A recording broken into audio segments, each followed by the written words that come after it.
Здравейте на всички! Как се движат нещата в моя мини бустан с пъпиши и дини? Тук в двора с компостирания дървен чипс. Това ми е мини бустанчето тук, в тази реха, и там имам друга, и милините се стелят тук на този затревен участък. Хем тревата пази сянка на плодовете, хем и задържа влагата в почвата. Сега дините съм съдил няколко, т.е. сортовете са Sugar Baby и Crimson Sweet, като Sugar Baby са от мое семе и една част от Crimson Sweet също са от мое семе, друга част са от копешко семе. И тук е проникнал един домат самораслак, той мисля, че е чери. Това е каквото съм млял миналата есен и после слагах компост тук екстра и домата е тръгнал. Сега естествено тук е малко сенчесто в тази част точно на лехата и виждате разликата и в размера на царевицата, колкото се отива по-на слънчевата част, толкова по-висока става. Също се отнася и с пъпишите. Колкото по-се отива към слънцето, толкова по-високи стават едри. Пъпишите не съм ги култучил още. Сега ще ви кажа какви са ми плановете. Те се култучат, значи ако смятате да ги култучите, а то трябва да се култучи, тъй като по този начин се увеличават добивите, трябва да откриете главното стебло и култученето, прекъсването на върха става между 6 и 10 листа. Сега тези още не са за култучене. Най-добре е да има поне на главното стебло един-два плода заформени. Примерно тук имам израстък и заформен пъпеш. Ето тук. Това е израстък от главното стебло, което започва от тук. Ето това му е корена. И това има колко листа? Има повече от... Не, тук също няма да бързам, значи ще оставя поне смятам 10 листа да стигнат и след това ще им прещипа върховете. Не двойка листа, а броите листата 2, тук 3, 4, 5, 6, 7. Скоро ще трябва да ги прекъсна, но на този етап за тези още е рано. Значи, когато се прекъсне главното стебло, то започва да изкарва израстъци. И израстъците обикновено правят максимум 3 пъпиша. Всеки един израстък от главното стебло може да изхрани. Като също когато направи примерно 3 плода, малки заформени, тогава се прищипва също и връхчето на израстък. Иначе то расте, цъфти, може да нахвърля заврази, обаче не може да ги храни и енергията се разпилява много и тези, които наистина са оформени плодовете, не могат да едреят. Най-добре е максимум 3 плода да се оставят, като първия е най-едър и втория среден и третия най-малък. Някой път може да захрани и 2 големи и 1 малък. Тези пъпиши, всичките са от моя семе, различна реколта. Имам от 2022 ли беше, имам и от 2022, 2023, 2024, различни са. Избирам най-едрия пъпиш, най-сладкия, най-хубавия и му отделям семето. Пъпишите ги захванах от пъпиш, който го купих от пазара в Долни Дъбник. Там се славят с производството и на дини и на пъпиши. И дори и да е бил хибрид, мисля, че те отглеждат хибриди там, аз успях да си хвана семе и поддържа едни и същи пъпиши, големи, едри, с жълта кора и вътре са бяло-жълти. Хем са сочни, хем леко така като просеник, идеална консистенция вътре. Това ми е едната лехичка. Аз тук завършвам с динка, също в двата края. Динки съм сложил и тук сред ягодите. Дините също се колтучат, но е още рано за тях. Ето ги тези тук. Дините, видя колко са мокри. Така, имат влага, това е добре. Ето тук още едно милинче има. Ето вижте колко калинки. Има въщици тук на тази диня. И калинките се грижат за обезпаразитяването на въшката, на динята. Ето, и тук по същия начин. Ето една калинка. Пълно е с калинки. И те ми прочистват градината от листни въшки. Така, сега това е една тиква, мисля, че беше тиква сорт кръгла на бръчка на тиква и е оформила, колко плода има, оформила е една тиква, две тикви и две ли са, мисля, че са две, може и три да са, не знам. Ето още една калинка. Тук насам в тази леха, ето още една калинка. Тук имам пъпиш, обаче това е хибриден сорт. Този е хибрид 15. За първи път слагам пъпиш хибрид. Този е с среден размер на плодовете. Сладки, хубави, ще го видим. Той, между другото, е заформен сякаш повече плодове. Той също не съм го колтучил. Тук има заформено, но това мисля, че ще изсъхне, няма да може да го... самото растение ще го елиминира, този плод. Тук има оформен, този ще стои. Това е от израстък. Сега тук какво се случва? Този се развива, ето още на калинка. Този се развива по друг начин, но системата на работа и при хибридите е по същия начин като директните сортове пъпиши. Ето тук също е оформено. Значи този също ще го колтуча, но ще му дам още малко време да се разтели, малко повече и след това ще му прекъсна и на него върховете. Искам да видя по-добре оформени плодове. Ето примерно тук има по-добре оформен плод. Ето го този. Така и тук има също оформен плод.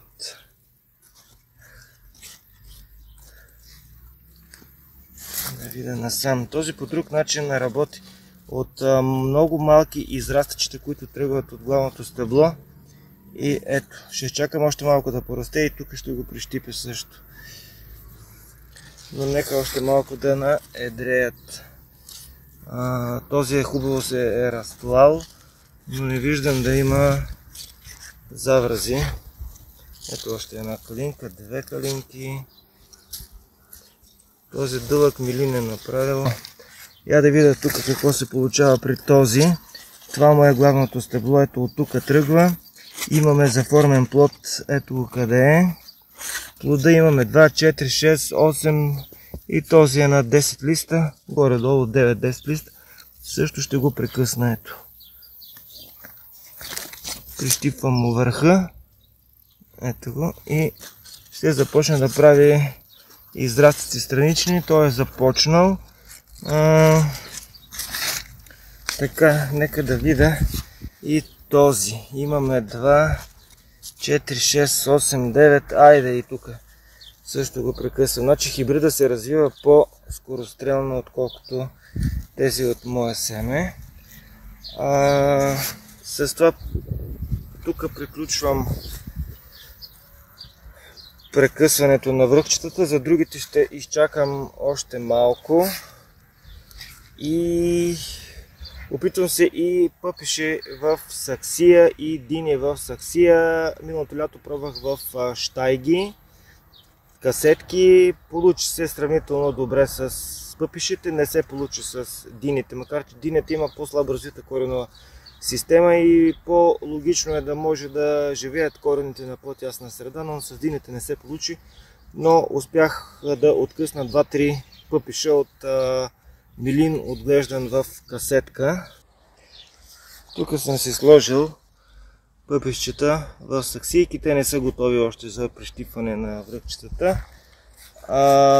Този тук добре се развива. Той е четалил даже от основното стебло направо. Или те тук са два, всъщност се чак да видя. Тук съм сложил два. Всъщност не е един, ми това са два отделни корена, които този е направил тук разклонение. От тук тръгва друго. Колко листа имаме? 1, 2, това става 3, 4, 5. За тук е рано още.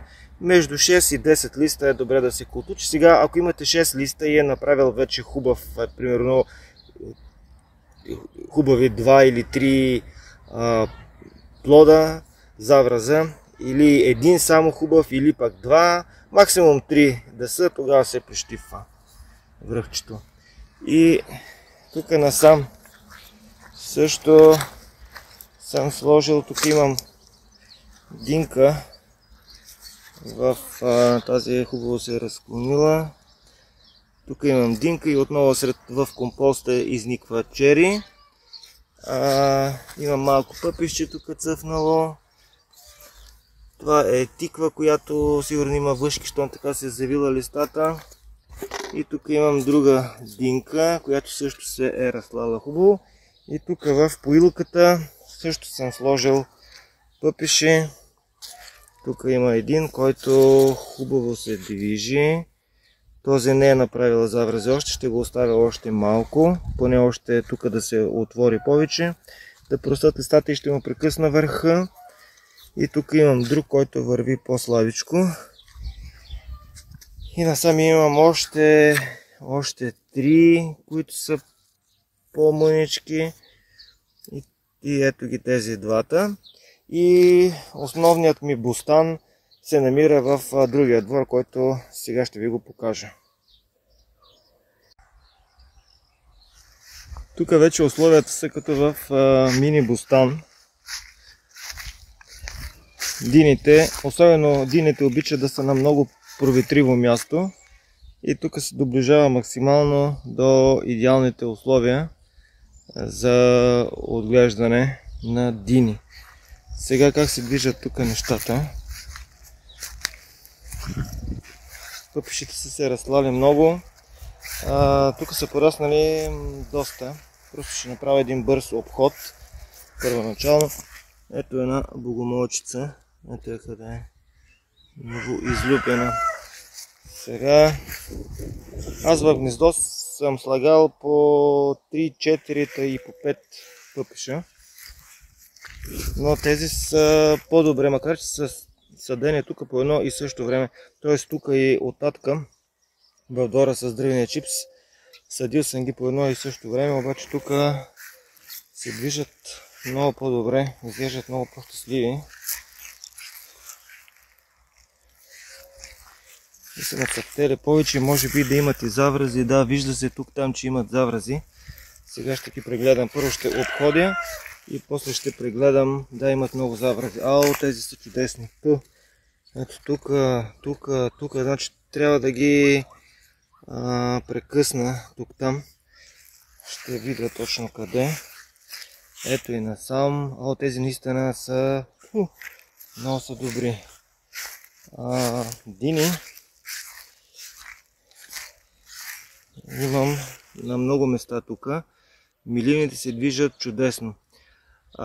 Сега, за дините не трябва да се спазва същото правило, както при пъпишите, да се открие кой е главният милин и да се прекъсне. Примерно на 6 до 10 листа. Ако направите това с дините, много им се забавя растежа. Значи те самите си казват кога трябва да им се прекъснат върховете. Трябва да цъфнат и да почнат да връзват. И когато вече навържат, примерно няколко динки, следи се милина, който е направил заврази и примерно 2-3 динки като има. и се прекъсва върха, примерно както е тук, примерно ако има 2-3 завраза, така разположени, малко след първия, т.е. след последния завраз, примерно ако кажем, че е тук завраза, прекъсва се връхчето и се оставя вече цялата енергия на растението да бъде насочена към набъбване на плодовете. Не се спазва същото, както е при пъпиша. Пъпиша по-активно пуска странични израстъци, докато при дините, ако направите това, им се съкращава много възможността да... Ето тук вече имаме цъфнали динки. Ето сега, ето. Тук имаме първия завраз. Ще изчакам още малко. Една калинчица. Тук виждам, че се оформя втори завраз. Ето това е класически пример. Трябва да порасте още малко. Да видя дали ще има друг завраз трети и тогава ще прищипа връхчето. Така, тук също има въшки, но и калинки. Ето. Има въшчици, това е жълтичкото. Но калинките работят тук. Работете, приятелчета.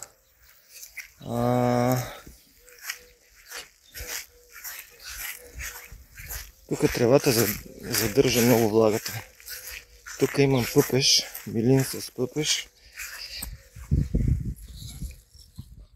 който има ли заврази, няма много заврази. И да видим насам сега. Тук имам също милин с диня. Тук ще започне да оформя. Това е добре. Насам как се движат нещата. Тук също има хубав милин. Насам също има хубав милин. Тук е цъфнала динката. Тук насам също. Дините тук се движат много по-добре, отколкото тези в другия двор. Наистина, тук условията са като на полето. А дините точно това искат. Значи тревата не ме притеснява. Ето още една калинка. Тревата не ме притеснява изобщо. Нито им отнема влагата, нито нищо, че казах влага. Дините обичат да си поливат, но не чак толкова. Значи толерират повече засушаване, отколкото пъпиша. Но вероятно до вечер имам още малко влага, но или до вечера, или утре вечер ще трябва да дойда да полея тук. Ето и насам също. Тук има още. И тук също има, значи някои са направили вече завръзчета, други още не са започнали. Как се движат тиквите цигулки, тук са се разплали, но все още няма цъфнало.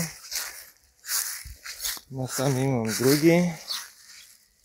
Ще започна. Значи, сравнявайки с още една калинка, сравнявайки с миналото лято, което беше тук по това време, така че не по това време, може би още първата седмица на юли месец, всичко беше мъртво. И това са резултати от бронзовките от медната златка. Ето. Прияла е това филищче и то изсъхнало. Тук миналото лято кладенеца беше почти пресъхнал. Значи от нормален воден стълб около 1,5 м имаше някъде между 50 и 70 см и изобщо не ми стигаше да пълна ето това еднотоново купче там. Значи идвах 2 или 3 пъти в различни дни, докато успея да източа от кладенеца 1 тон вода. Но сега вече при 1,5 м воден стълб, който има текущо, мога спокойно с едно изпомпване на един път да напълна еднотоновото купче. Мога да поливам и виждате, условията са вече къде по-благоприятни за развитие и на дини, и на пъпиши, даже и на тиквите. Сега тази тиква, това е Мускат дю Прованс. От 12 семки копешко семе никнаха само трички и това е една от тиквите, но нещо не иска да се движи както трябва. Тук имам друга тиква цигулка. Тази е жизнена, добре. Значи на всички милини, тикви, дини и пъпиши този път съм слагал оборска тор. Малко оборска тор смесих с компост и с почва. Когато ги садих тук, използвам конска тор. Вземам конска тор, общо взето прясна конска тор от село. И има разлика. Виждате, че доста са пораснали, а оттатък в другия двор всичко е в чист компостиран чипс, компост от дървен чипс и няма никаква тор. Дано тук да продължат да се движат нещата и ще имам реално съпоставка между това какво количество плод мога да изкарам с помощта на оборски тор и само от лихите с компостиран дървен чипс. Това е най-закърнялата тиква Мускат дю Прованс и тук е най-добрата, най-жизнената. Ето тази, дано поне тази успее да се развива. Ето тук също съм сложил конска тор. Значи ако се чудите коя тор е най-добра, несравнено пилешката тор е най-добре да се ползва, но с нея много трябва да се внимава, защото пилешката тор в съвсем малки количества трябва да се добавя. От животинската тор най-добрата тор е конската тор, след това се нарежда овчата тор и отиваме по-нататък с заешка и с кравишка тор. Но конската тор наистина е най-добра. Има голяма вероятност на вкарването на яйца на конощипи или млади конощипи с оборска тор. Но аз тук започнах да слагам, сега това ми е първи сезон, в който ползвам някакво количество конска тор в случая, но тук нямам зеленчуци, така че не ме е страх, че мога да си вкарам конощипи. Но оттатък съм предпазлив и не внасям изобщо никаква оборска тор. Под никаква форма. Иначе веднъж забъдат ли се конощипите, отърване няма. Не съм сигурен вече оттатък в лихите от дървен чипс дали ще им бъде благоприятно, ако, да кажем, хипотетично се появят конощипи. Може би не, но ако гледате в почвата и ползвате конска тор, не само конска тор, всякаква тор, много голяма вероятност е да имате конощипи или да забъдете конощипи, ако те първа започвате да ползвате оборска тор. Тук насам, ето, тук също има. Ето и тези, движат се добре. Сега, каква ми е идеята за насочване на милините? Виждате как съм разположил дръвчетата. И милините ще се движат така успоредно на дръвчетата. И тази част ще стои без милини, за да мога евентуално да влизам да кося. Такава ми е идеята.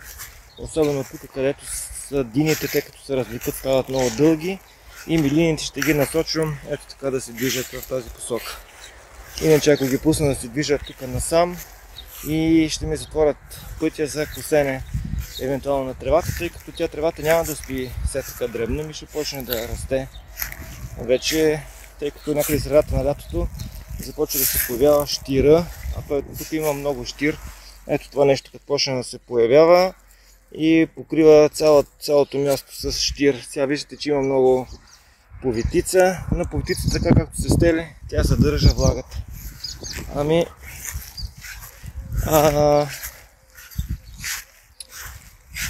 Тук насам ще започна. Сега ще огледам всяко едно милинче пъпеш и ще видя дали се налага някъде да прекъсна върховете. И ето една пчеличка окрашва. Тук благодарение на фацелията привлича много насекоми. Ето фацелия съм насадила край по-старите дръвчета, насял край по-старите дръвчета и тя привлича много пчели и те идват и опрашват И тук цъфналите пъпиши, дините, те като започнат да цъфтат.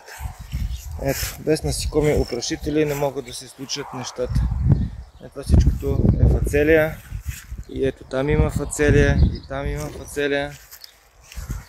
Много добре стана с нея, че ако се чудите тези храстчета какви са, това е червен касис.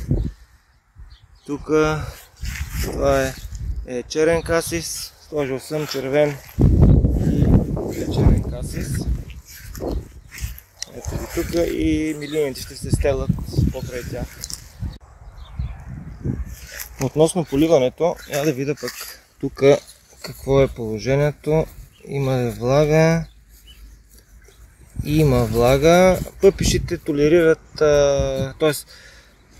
дините, аз ви споменах, толерират по-голямо засучаване. Пъпишите не могат, те обичат постоянно да имат влага. Даже аз поливам много, особено в двора с компостиране дървени чипси. И досега не съм имал проблеми с сладостта на пъпишите. Значи от прекомерно напояване, когато зреят, могат да се пукнат, но сорта, който ползвам, аз не го знам точно какъв е сорта, но при мене няма разлика, няма загуба на сладост. Могат, примерно ако изпусна, а най-добре е да се берат сутрин. Ако е готов и изчакате вечерта да го откъснете и денем е слънчево, има вероятност пъпиша да се пукне и тогава започват да влизат мравки, примерно, и не е приятно. Така че ако ви се струва вече готов, жълт, озрял, миришещ пъпиша, късете го сутрин, за да не се пукне. Но имах такъв коментар. Много голяма реколта, богата с поливане, но не са сладки. Ами съкратете тогава малко поливането. При мен няма такова нещо, но възможно е и от самия сорт това да се получи, самия сорт пъпиш. Примерно, ако са прекалено воднисти, могат да изгубят сладостта си. Ако са така балансирани, примерно при моите, пулпата вътре, казах ви, е нито прекалено суха, нито прекалено мокра такава водниста, зависи си от сорта. Ами, казах ви, показах ви каква е ситуацията с моя мини бостан. Казах ви как да ги прищипвате връхчетата, да се каже да ги култучите, и ако спазвате тези прости стъпки, прости правила, ще се радвате на богата реколта. Ами това е от мене. Надявам се видеото да ви е било полезно. Хубав ден ви желая. Чао и до следващото ми включване.